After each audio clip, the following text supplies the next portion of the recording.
Hi, I'm Stuyu.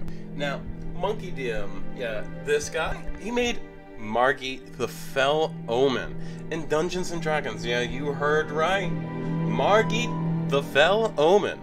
The very same as Elden Ring.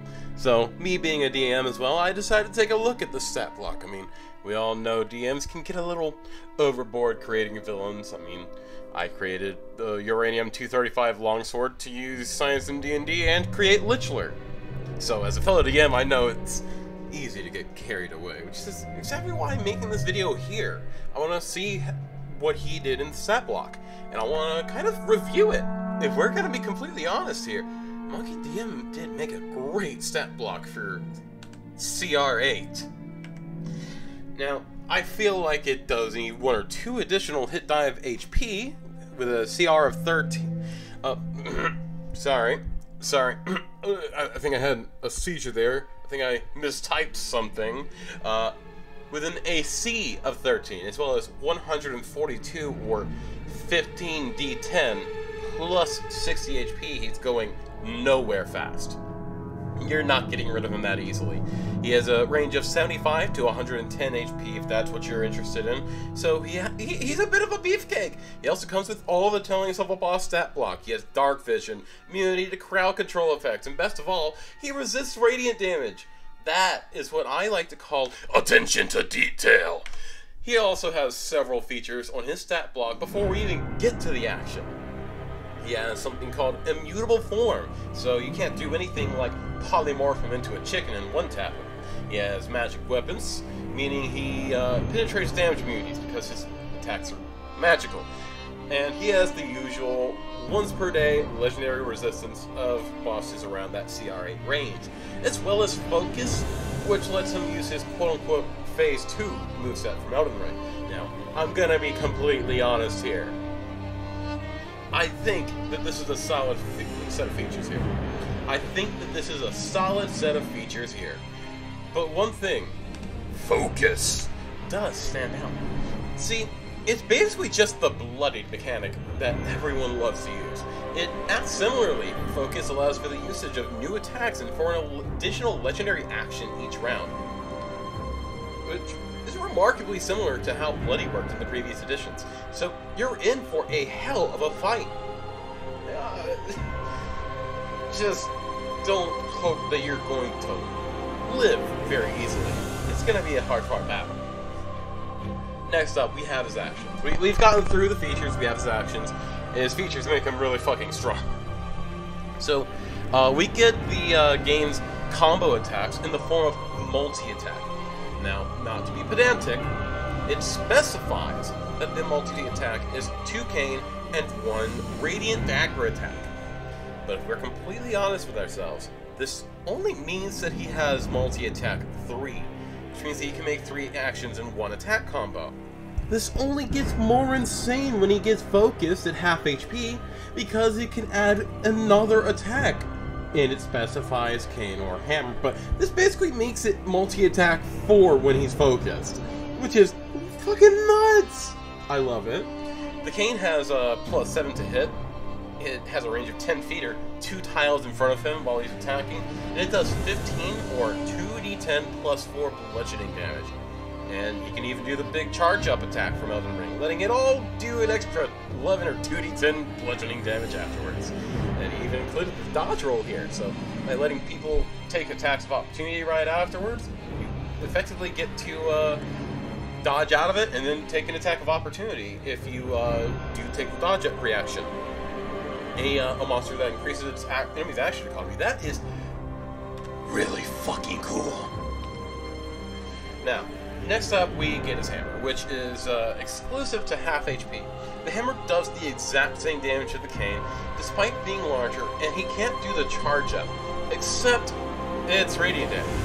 I'd personally increase its range to 15 feet, since the in-game hitbox is quite a ways larger than the cane, so to allow him to attack 3 tiles in front of him, and that's pretty solid range in my opinion. Now, despite the fact that it's the exact same damage range as the cane, it's still really terrifying, because one combo if you're ruling things like me, where it's multi-attack 3, not specifically 2 cane and 1 dagger attack, one singular combo can do up to 72 damage, assuming it's all cane and hammer without the charge up. And that's almost enough to take down a non-raging barbarian within a single turn. Yeah. And that's before crits. Yeah. It's kind of disgusting. I actually really enjoy that, because it's kind of hard enough already to hit high enough to hit a non-raging barbarian, much less a raging one, so I fully welcome this. Next up, we have his Radiant Dagger, which can be melee or ranged attack. It's plus 3 to hit, plus 2d4 radiant damage, and obviously he can throw it up to 120 feet, so you're going nowhere fast against that. Just fucking try running away. Fucking try! I would personally make it 2d6 radiant. It's still powerful. I mean, like, that's just me. I like pushing that boundary between life and death as close as possible. I want players to survive with 1 HP after failing 2 death saves. Honestly, Statblock's doing it for me. Now, almost to the end of the action table there. We have a lot to contend with, quite a bit, and that includes the tail attack, surprisingly. If you guessed it, well, congratulations. It's a plus 7 to hit, as well as 11 or 2d6 plus 4 bludgeoning. Yep, cock. At least it only reaches 5 feet or 1 time, so it's the shortest range attack that he has, period. And finally, the actions, we come to the crush attack. You know, that one where Margit fucking yeets his ass into the air and slams down on the players. Yeah, that one. He does the exact same thing here. And any creature below him needs to make a DC 14 dex save, or they'll get their ass knocked prone before taking 20 or 3d10 plus 4 bludgeoning damage. On a successful save, they take half of that, and you can dodge roll your ass away from him.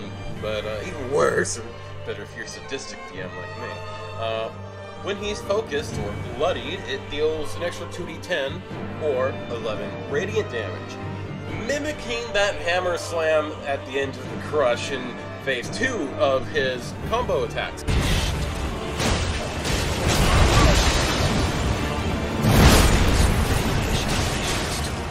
Now, for the spiciest part, the reactions. Honestly, my favorite part of the stat block. He can react whenever a creature ends its turn behind him with a tail swipe, so he can get a free tail attack whenever anyone ends their turn behind him, or he gets to make 2 dagger attacks at a range of up to 60 feet if you've just casted a spell or tried to heal up. Get fucked. Imagine having to make a concentration check on fucking Fireball! Get fucked, spellcaster. I'm sorry, but you don't belong in this fight. You don't belong. And lastly, we have his legendary actions. These are actually kind of not really notable. It's just kind of a cherry on the top of the ice cream cone, you know? Now, before he focuses or becomes bloody, he only has 1 legendary action per round of combat. Afterwards, he can make up to 2. His options here are to use Dangerous Retreat, or yeet his own ass backwards 30 feet to a visible but empty space, not proccing attacks of opportunity, as well as making 2 Radiant Dagger attacks. Or, and this is my favorite, he can beat your ass with a quick cane attack with advantage. At least he can't charge it, but, yeah. Don't fuck with Margit. He's gonna be a fun fucking fight, on the DM side, but it's gonna be a slog. Yeah, like, I can see it's taking, like, hours of time. So how do you, as a player, contend with this? Especially if you're running a little bit more sadistic like me. Well, one, you're gonna have to keep in mind they just got legendary resistance, and you're gonna want to burn that. So you're gonna want to have a fire spell, Bane, and Slow in your party, guaranteed.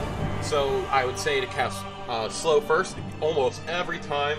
That's going to be something that he chooses to succeed against, and that's going to force him to not be slowed. And then you can next turn cast Bane on him. I'm assuming you pass the concentration check. If he chooses to react with Radiant Knives, that means that he's going to have to subtract a d4 from all of his attacks.